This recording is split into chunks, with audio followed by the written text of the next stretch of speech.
Hey guys, it's Robin RS Island Crafts and welcome to my studio. One of my awesome viewers had asked me if I could see if I could make a quilt as you go house block. She had a couple requirements. She wanted a very basic, simple house. She just wanted a door, no windows, no chimneys, just a simple house block. I looked all around. I couldn't find a quilt as you go house block on the internet anywhere. I searched with different things, so if you guys know of one, please leave it down below in the comments. We would really appreciate to see how other people do it. But I'm going to walk you through the process today of how I kind of figured it out. I started with a basic, simple little block that I found. You're going to find some links down below in the description box. I'm also going to put the measurements that I used to make this house and to make this block here. I'm going to walk you through my process and give you a couple of ideas and a little bit of an insight on how I was trying to figure out how this block goes together.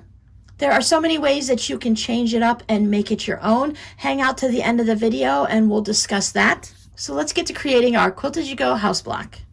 Now I decided that I wanted to have this one, maybe I wanted it a little bit bigger. So I've added a few different pieces. I've added some sky around it and some grass on the bottom, as you've already seen in the introduction for the finished block, just to bump it out a little bit. I'm using the faux backing so that I have something nice to quilt to, and I have my batting. I'm going to make this as a little freestanding block, or I might want to make it into a tote bag or something. If you're going to just put it into a quilt, maybe you might want to just sew onto the batting and skip this false backing. I just like the way it helps it go through the sewing machine. It makes it easier to trim it up, but the decision's up to yours on what you're going to do with your finished block. Maybe if you're going to put it into a zipper pouch or something like that, it's nice to have that extra bit of structure. But when you're making a quilt, sometimes you want it to be a little bit more soft and fluid, and you don't want it to be too stiff. I like to make one example block or a couple example blocks first before I start going crazy and cutting all of my fabric and putting it. So if you were going to be making a large quilt and maybe you need 30 of these house blocks, I wouldn't cut all the fabric first. I'd make a fun little wall hanging or something that matches. You could put it up in your room or put it in the kids' room or whatever, but I like to have that example first. So what I have is I have my grass down below and my sky up above. Here's our little house example. So then we have to have a roof, and we're going to have squares that we cut to make the diagonals there. So I added some sky to the side. Now this is going to be an evening house. You can use all kinds of scraps. Now these fabrics came out of my scrap bins per color, blue, green, etc. But you can have like 4 different color blues. You can have it really kind of blend together. Same thing with the house. I have my basic house is all the same color, same fabric, and then I went with a fun little door. Now as you can see, we don't have a window and we don't have a chimney. We're going with a very simple house. Now when I was making this, I worked on all of this part down here. Then I got up to the roof and I tried just sewing this one strip down.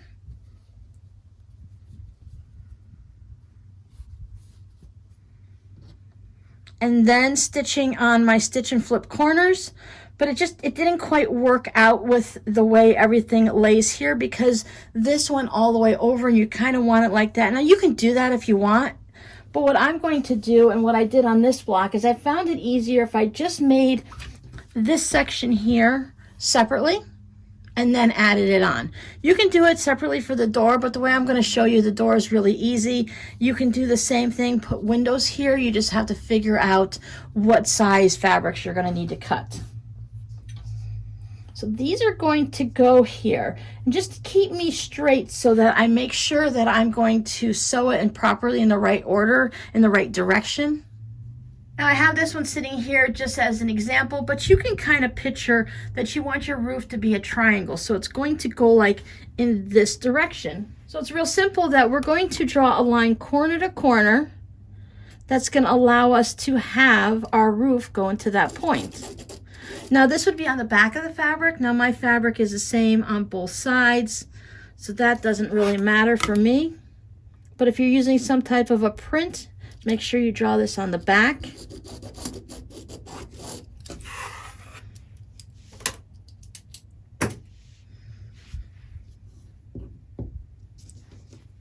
You see my line, so you get an idea of where the roof's going to be. What we're going to do is we're going to stitch on this line, and then we'll flip this over.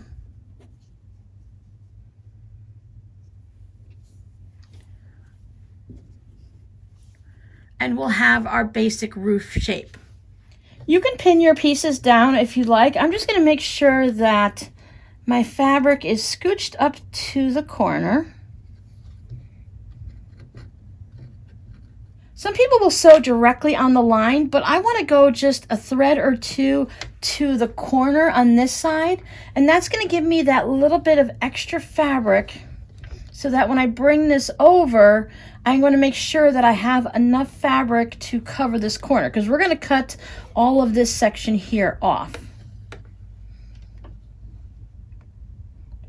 Now I like to go with a 2.0 stitch length when I'm doing any type of quilting. It makes it nice and tight, holds everything together nicely for me. It's just what I like. You can change yours up a little bit if you prefer.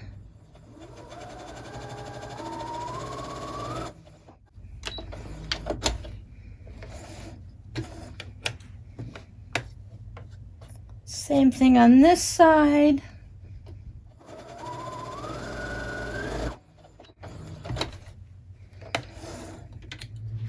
Now before I trim anything, I'm going to take this over to my iron and I'm going to give it a good press this way.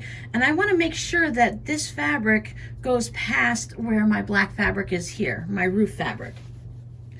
Now on this side, I went a little bit more into it than I had planned, but it's going to be fine. As you can see, I'm a little bit past this corner here. As long as I'm getting it within about that 1/4 inch, it'll be okay. But as you can see, my fabric goes past here. Now, if you want, you can take this back to your sewing machine and you can stitch a line a 1/2 inch away from the line you already stitched, and that will give you a 1/2 square triangle that you've already stitched. It's that little bonus bit you get.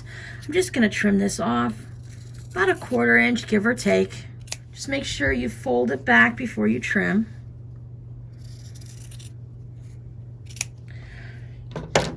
You could also cut that with your rotary cutter and then save these for later and stitch them together at another time. But since you already have it out, if you want to do the bonus ones, it's a good thing to do as it's still all together.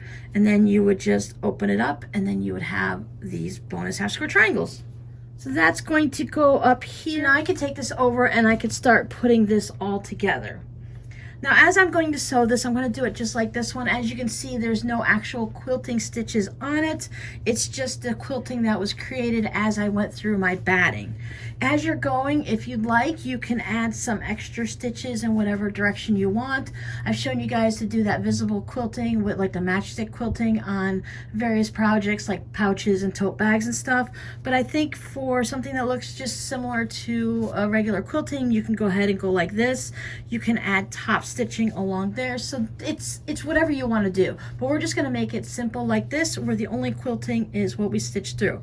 Now as you can see, there is no quilting up here on the roof, but on this block here we're going to be adding sky all around it and stuff like that, so it's going to add that extra quilting. And that little bit right up here doesn't bother me because with my batting I'm allowed to go like 10 inches apart, and this measures, it's 2 1/4 right now because this was a 2 1/2 inch strip. And I think that's going to be fine to leave it, but you could add a little bit of quilting in there real easily if you wanted to. So let's go ahead and get our block put together. I'm going to do a little bit of guesswork on this block. You can lay it all out like this. I just figured out what size this block was, and I just added extra batting and my faux backing just to make it large enough. Another good reason why to make a little bit of a scrappy practice one first to see how it is, but just by laying everything out here, you can get a bit of an idea of where it's all gonna land, because we're gonna have our seam allowance. So I would make sure to start with that you have enough room on the bottom here for your grass. With this one, I just started with this piece. I put my door down, then I added each side. But now because I'm going to be building up around it, I have to rethink a little bit on my process. So if you're just going to do this block, you're going to set your little door in the center. Then you'll put your one piece of fabric right sides together, stitch along your seam a 1/4 inch, flip it over. Don't worry, I'm going to show you on this one. And then we put this one over right sides together, just like this on the door. stitch down on our seam, and then we'll press it over. And that point, we're going to put right sides together all the time. We're going to put the top of our house down on here. Stitch our line, bring it up, and then we'll do the same thing with the roof. And that's a simple way to do this block. Now this one, as I said, because we are having pieces around it, I have to be careful because I'm going to have grass down here. Now my grass is all one piece, so I have to think, if I put my grass down and then I just put these pieces on it, I'm going to have this weird section over here. So I'm going to save the grass to border everything around afterwards. And I am going to start building it just similar to the way I did that house. But I'm going to leave my grass here, and I'm going to think, okay, let's move these pieces out of the way.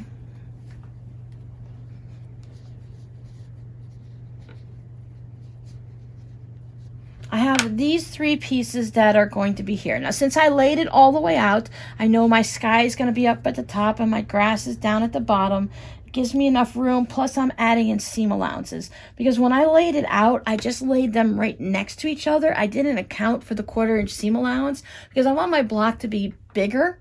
I'd rather have it larger and have to cut off batting around the edges that weren't used than to make it smaller and have to add more batting in. I'll take my door, and I'm going to think my door is going to be right about there. So I can remove my grass. I'm going to lay this down. Right sides together, so this is the right side of my house. With a 1/4 inch seam allowance, I'm going to start just maybe a stitch or 2 above, and then stitch down and stop a stitch or 2 after. I'm not going to worry about back stitching or anything like that because I will be adding other pieces to this.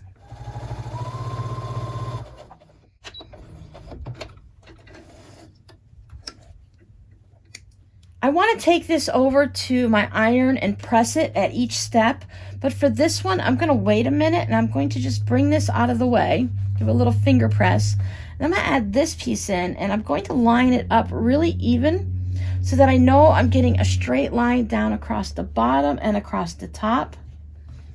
Stitch this one from this direction. I just keep trimming my threads as I go.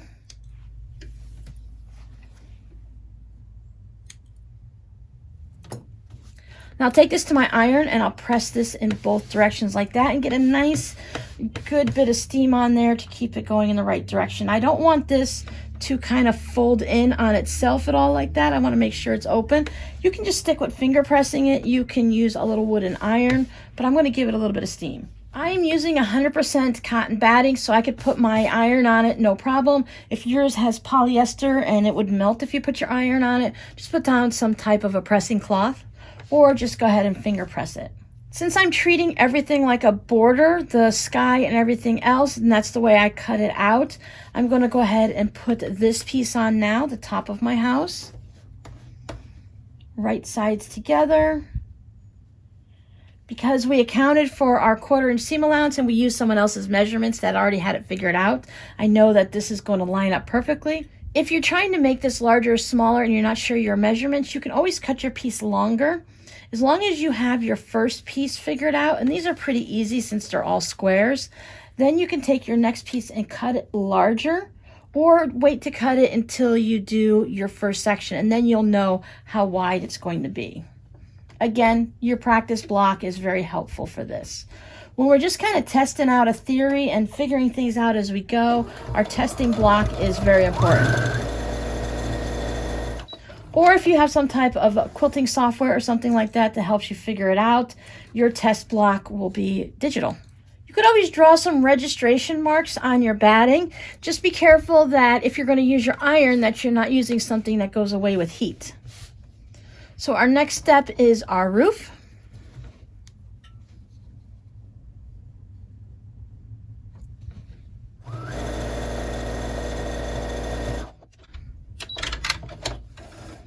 Because I had that one corner that was a little bit off, I went with a little bit wider of a seam allowance instead of just the actual 1/4 inch. I wanted to make sure when I come back up Everything's gonna look good. So when I say I went with a little bit bigger of a 1/4 inch, it's a little bit of a generous 1/4 inch. So you can have one that's a little bit smaller by 1 or 2 threads, and then 1 or 2 threads larger. If you have any extra, you can trim it off, but when I line up my side pieces, I'll go ahead and worry about that then. And that's just because I made sure my squares went a little bit past. And you can see yours are probably going to meet up closer here in the center because I was a little too generous with my seams. I have that space. Gives it a bit more of a bungalow look. So then you have to still think of your process. So we have our top sky. If I were to add that now, it went all the way across my block, and I were to add my grass, then I have these empty spaces here. So how would I put those on? So that led me to know that I needed to put my side pieces on, and they should measure the same length of your house. So whatever your house you chose, I am going to line it up with the brown of the house because I do have that extra. So I have this one. And I have this one also. Again, if you make it a little bit longer, you can just trim back any extra. I'm going to follow this piece, and then the extra bits I can trim off.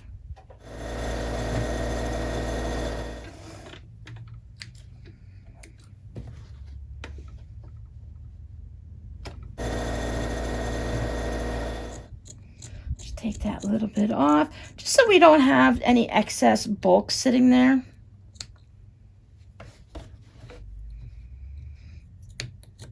If you're doing a pouch or something, it's not that big of a deal. Give this a good press. So now our last 2 pieces are the sky and our grass. I did cut mine a little bit wider because I didn't want to sit there and figure out exactly how wide this was going to be. And I was worried that if I cut it a specific length, it would be too short. So I just went a little bit wider. I will line this up exactly on the edge here. And then anything that's extra, I will trim off.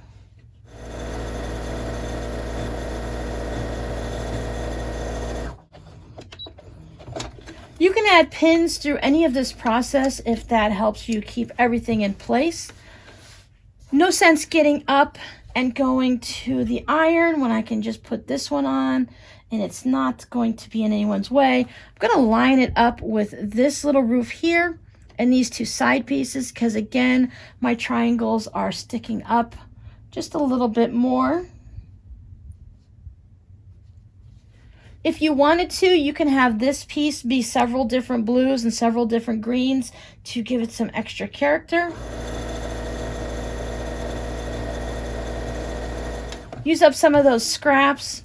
If it's all going to be the same color, a lot of times it'll blend together and it'll have a nice look.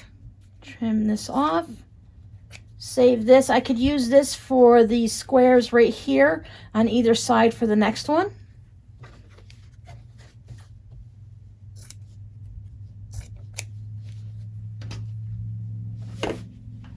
So there is my finished block, and you can see where I expanded from this one here and just made it a larger block.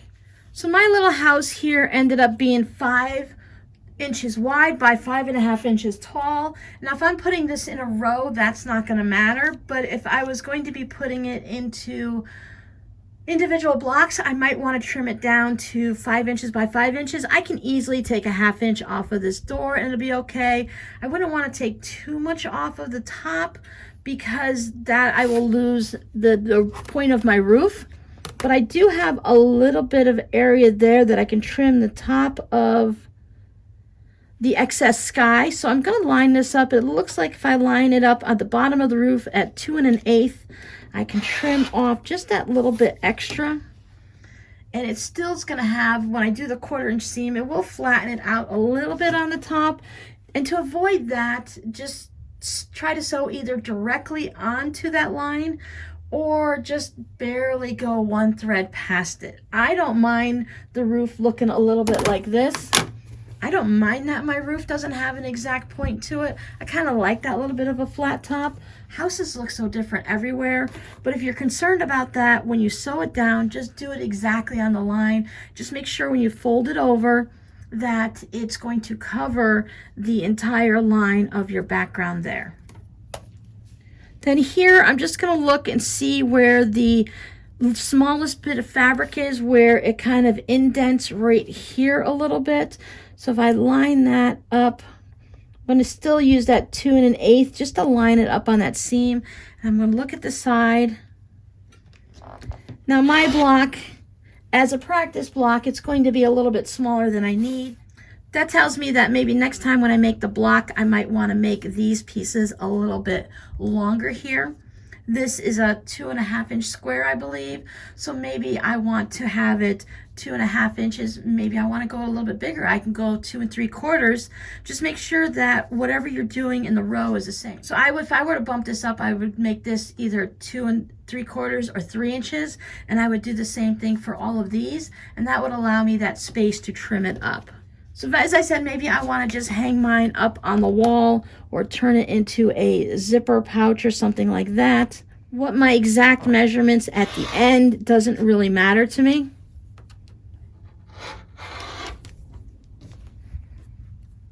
For me, it's more that I have a piece that I can actually use. Now, I think for a test block that one's pretty good. I learned a lot from it, and that allowed me to come to this one. And this one, if I go by the spot right here where it kind of tucks in, it looks like I can get an 8 1/2 inch block out of it. This goes to 8 3/4, and all the way down here, because I put the extra grass in, I am all the way down past 9 1/2 inches. So it looks like maybe I get 10 inches in height by 8 3/4. So again, if you're going for a quilt block, you can decide, okay, well, I'm going to make all 8 1/2 inch ones. So that'll fit perfectly for 8 1/2 inches. I can just find the spot that I want. If I line it up at 6 3/4, so I got 8 1/2 inches down here. I have 8 1/2 inches with a little bit of fabric up there, and then I can trim off the sky. So that allows me to do that. Or I can just keep it whatever size I get. If I'm making a one-off for a tote bag or a wall hanging, I can just put my ruler down. I still like to register, to find a seam to register on. So if I have 2 and 7, because look, my block is 5 inches in between, so that I know that that'll line up nicely, and then I can trim around.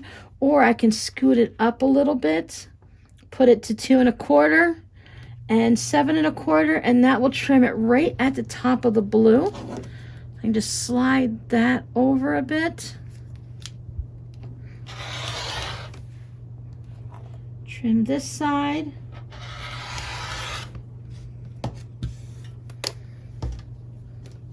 Spin it around, and I just square it up. I just figure out where I'm going. So if I put it at 8 3/4, and I can do here 9 3/4, and that will give me the biggest size.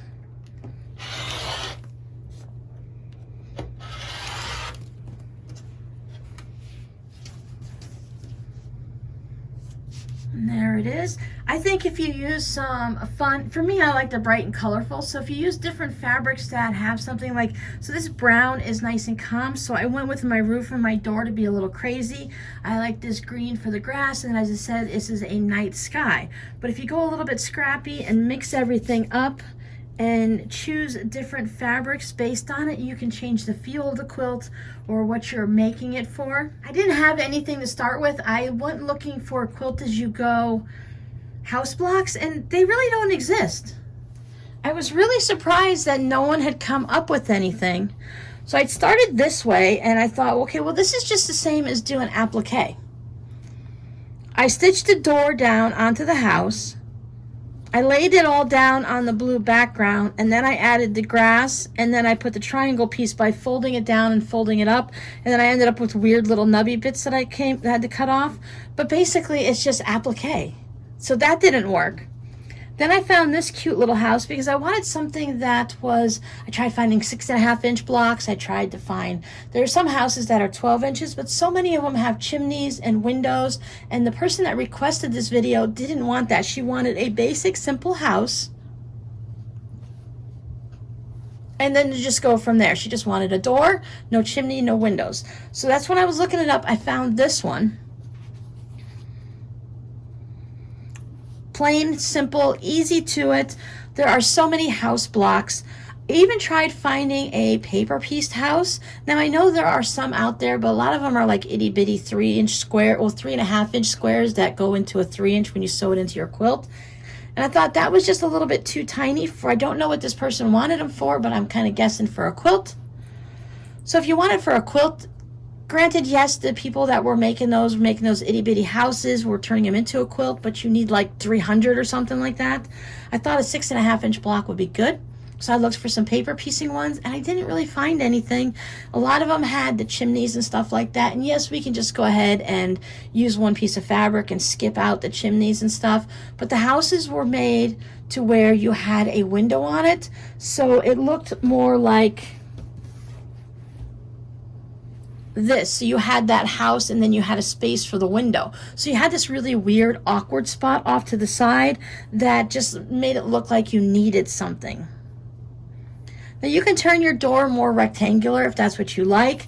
As I said, this pattern just had these numbers all ready for you, so I wanted to give you somewhere where you could go, see the picture, follow the pattern, see the measurements and stuff like that. And that gives you the confidence to go ahead and branch out after that. You make your one block and then you can go ahead and move on to the other. You saw how easy it was to make this larger.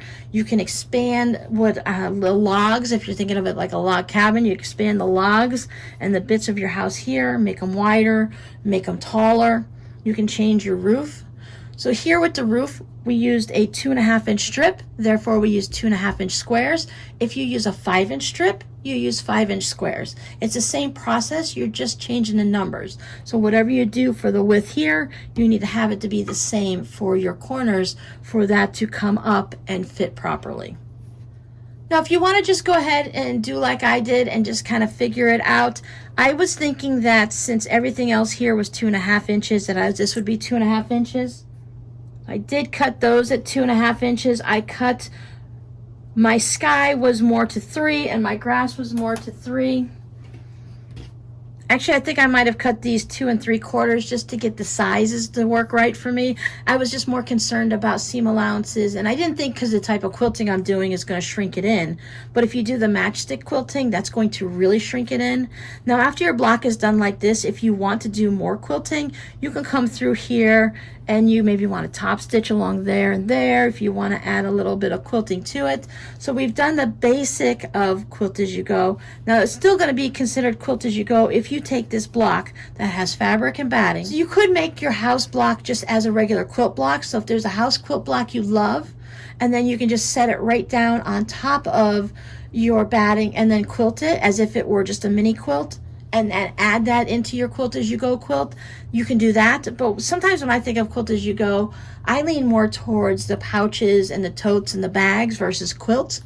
Those videos are out there. You can make quilt as you go, anything. You just take a regular quilt block, put it on batting and quilt it, and then you have a 12.5-inch quilt as you go block. But this process has you building it and quilting it as you go per block, not per the entire quilt and such. So I hope that helps. I hope you guys can just jump off from this. I can see how many things you can do afterwards. If you were just to make this individually, you could add some embroidery down here, whether by machine or by hand. You can add some little bit of flowers, put a little bit of the, I don't know if it's not called chicken scratch, maybe it's turkey scratch, where you just put one little line of embroidery floss in all various different directions and adds a lot of texture to it. If you want, you can go ahead and put in just a little brown embroidery so it looks like a window. Add your embroidered or an applique on top chimney, put some smoke out of it. You can do a little bit of a tree, add a little bit of a fence. There's so many things you can do to make this a little bit more. You could put a little bit of I guess since it's dark, maybe it wouldn't have a sun, but maybe it's somewhere where the sky is a little bit deeper blue than it is down here in Florida. Our skies tend to be just a little bit lighter than this. We have a very light blue sky most of the time. Put a little bead or a button for a doorknob. It's just one of those things that here is your basic idea, and then you guys can take this as a jumping off point and expand from it. This fabric kind of reminds me of, not this part's here, but like the colors and stuff reminds me of a fire coming up. So your code word for this video will be fire. Thank you so much for hanging out with me and for checking out my Quilt As You Go house block. And I'll see you guys in the next video. Bye.